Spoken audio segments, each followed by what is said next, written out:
लिखने का तरीका, बहुत सारों को लिखना आता ही होगा, वैसे तो ज़्यादातर को नहीं भी आता है, ये भी एक बड़ी हैरत की बात है, लेकिन लिखना शुरू करना ये चीज़ यहाँ से शुरू करेंगे आज सरफराज सर।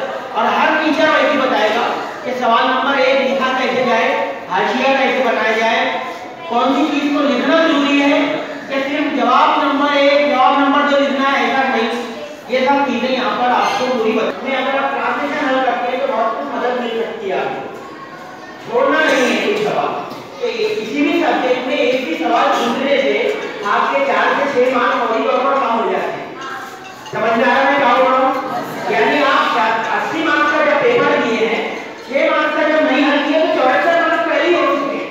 अब 74 में से कोई ऐसा इतना ब्रिलियंट यहाँ पर मौजूद नहीं है, 2 3 4 या 10 स्टूडेंट को छोड़कर मैं बोल रहा हूँ कि जो बहुत कवर कर लेंगे 74 मार्क्स में से। भेजो उसको, अभी भेजो किताब उसका। अगर आपके पास पेपर है, क्वेश्चन पेपर, तो जेरॉक्स किया हुआ पेपर मौजूद है, ये कोशिश आप पहले से करें। जैसे परसों के रोज मराठी का सेशन है, तो मराठी के सेशन की आरिफ सर तैयारी इंशाल्लाह करवाने वाले हैं। तो आप मराठी के पेपर के साथ, यानी पिछले साल के 1 या 2 सवालिया पर्चों के साथ मौजूद रहें, ताकि आप अपनी परेशानियों को भी पूछ सकें, आपकी जो दुश्वारियां हैं अपने पेपर हल करने में, या फिर ये कि भाई आप सिंपली कितने ज़्यादा से ज़्यादा मार्क्स कैसे हासिल कर सकते हैं, कैसे कवर कर सकते हैं, इन बातों के बारे में। अगर आपने कुछ हल किया है तो आप वो टीचर को उस वक्त ये भी बता सकते हैं कि सर मैंने ये किया है, मैंने ये सवाल हल किया, कैसे क्या हो सकता है। 2 से 2.5 घंटे के सेशन में बहुत सारी मदद इंशाल्लाह मिलेगी।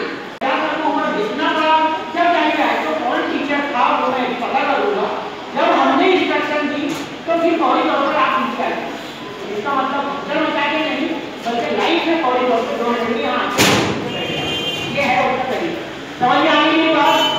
जो लोग एब्सेंट है वो अपना नुकसान कर रहे हैं, इनके इस नुकसान की कोई भरपाई होने वाली नहीं है, क्योंकि हॉल टिकट मेरे पास ही जमा है। ठीक है, इस बात को आप बार बार ध्यान में रखो।